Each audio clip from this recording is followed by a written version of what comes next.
In the studies of community colleges and universities, and primarily in the Pan-African Studies Department, Dr. Yusuf bin Yakanan, Chancellor Williams, Sheikh Anta Diop, Ivan Van Sertima, other scholars have done extensive work. And I'd like to quote to you pertaining to what Chancellor Williams says from his book, The Destruction of Black Civilization, Great Issues of a Race from 4500 BC to 2000 AD. He states on page 22, in the first paragraph, the white Arabs. The relentless searchlights of history were turned on the roles played by both Islam and Christianity in the subjugation of the blacks. This confused many and outraged those who did not pause to distinguish evil men who use religion to disguise their real aims. The unthinking Muslim or Christian would likely believe that his religion is being attacked rather than those conquerors and enslavers who disgraced it in covering their drive for wealth and world domination. Continuing, blacks in the United States seem to be more mixed up and confused over the search for racial identity than anywhere else. Hence, many are dropping their white Western slave masters' names and adopting not African, but their Arab and Berber slave masters' names. The confusion will continue, however, as long as the fact that millions of mulattoes in Arab countries are considered white is ignored, along with the other only fact that countless unmixed, sun-baked, desert-dwelling Arabs are not only brown, but some are very dark in color. All this darkening of the skin in spite of the ages-old tradition of the thick cloth covering the face from the scorching sun. Indeed, not only did mulattoes consider themselves 100% Arab, but jet black Africans, whose forebears were in Arabia for generations, speak Arabic and all call themselves Arabs. Just as black Americans speak English and call themselves Americans. In both cases, neither black Arab nor black American thinks he is white. To repeat, then, blacks are in Arabia for precisely the same reasons blacks are in the United States, South America, and the Caribbean islands, through capture and enslavement. In studying the actual records in the history of the race, therefore, the role of white Arabs must not be obscured either by their Islamic religion or by the presence of the Africans and Afro-Arabs among them, any more than we should permit white Europeans and white Americans to use Christianity to cover their drive for power and control over the lives of other people. Unquote, pages 22 and 23. How do you respond to that? Well, first I respond with the question, did he footnote any statement? Did he give a reference point for any one of those statements? Yes, he does. Right here he says, in his footnote, he says the term black was given a rebirth by the Black Youth Revolt. But what point is he footnoting? See, in regards to pertaining to the white Arabs? Well, no, the point is he did not footnote a single historical reference. That alone, in other words, he condemns himself. In other words, if we're dealing with history, we have to deal with scholarship. Number one, Chancellor Williams could not read Arabic.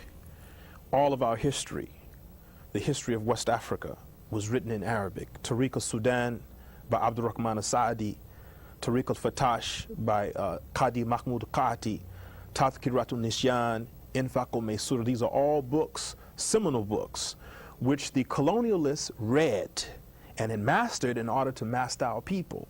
Chancellor Williams did not master the Arabic. He read from the colonial officers. Now, the colonial scholars, their whole idea was to denude and to show that Africans were incapable of governing themselves. Consequently, they purposely distorted our history with nothing but historical fallacies. Chancellor Williams inherited from that tradition. He did not footnote any point he made there. He didn't give any single footnote. The fact is this. Qala Rasulullah alayhi salatu wasalam, our Messenger of Allah said, Bu'ithtu ila al-aswad wal-ahmar. I have been sent to the red and the black. I've been sent to the red and the black. Al-Qadi Ayad, the judge of Granada, the leaders of the Murabitun army, said in his Shifa of Qadi Ayad, he said, the meaning of this hadith, he said, in al-Arab min al-aswad, li'anna aglaba alwanuhum al-udma. He said the Arabs are included among the aswad, among the Africans, the blacks, because the majority of their skin color is dark. Wa the al-ahmar hum al-ifrinj and wal-ajam. And the red speaks of the Persians and the Europeans. So first off, none of the Arabs, no true Arab considered himself among the European tribes. Every true Arab felt he was a part of the African tribes. That's number one. And it has always been the tradition. There was no divide between Africa and Arabia. The fact is that Prophet Muhammad sent his people to Abyssinia. He didn't send them to Europe, or did he send them to Persia or India. He sent them across the African continent. It has always been a tradition among the leaders of the Banu Hashim to marry from among the Nubian tribes. Abraham alayhi salam did so. Ishmael, his second wife, was so. Half of the imams or the leaders of the Banu Hisham married from the African women, which is a tradition among their people.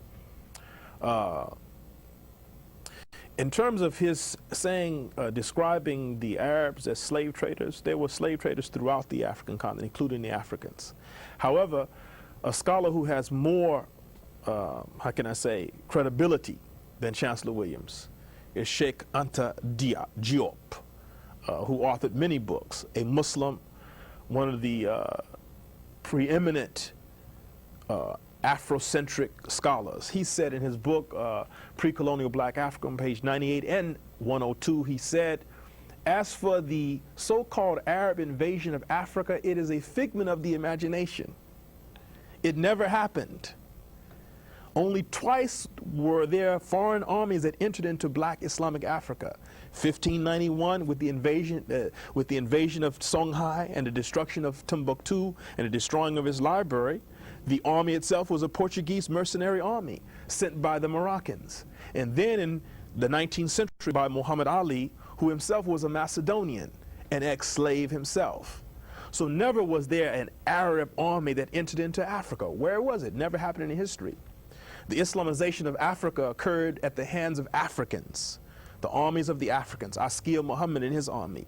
The people of Takrur who conquered Ghana, which is another misnomer in his book. He says that it was the El Moravids or the Morabitun who conquered Ghana. This was not if he could only read the Arabic and he read the book Al-Masalik wa Mimalik by al-Bakr, he would know that the country that bordered Ghana was Takrur. And Takrur had become Morabitun way before the Lamtuna or the Sanhaja had become Morabitun. They were students of Wazaj ibn Zalu, an African who founded the Dar Morabitun school, and they were their students. These Tukulur, Fulani, Fufulbe, Jula, Mandinka were the ones who conquered Ghana and Islamized Ghana, not Arabs. And that's a historical fact. All of the armies that swept Africa were all Africans. It was a war between Muslim Africans and non-Muslim Africans. The non-Muslim Africans felt that their way of life was as valid, and the African Muslims felt that theirs was valid, and Allah Ta'ala, He decided. They're all Muslims now. And in fact, you'll find that when Islam came, it is then that all the languages in Africa, Mandinka, Hausa, Wolof, Sonic, had all began to be written down in Arabic script. It was then it became literary. It was then that scholarship emerged among the Africans. Books on astronomy, books on ethics, books on philosophy, books on medicine, books on government, all emerged between the 9th, the 10th, and the 19th century, all at the hands of African Muslims. And the African Muslims did not become Arabs. They kept their own African traditions.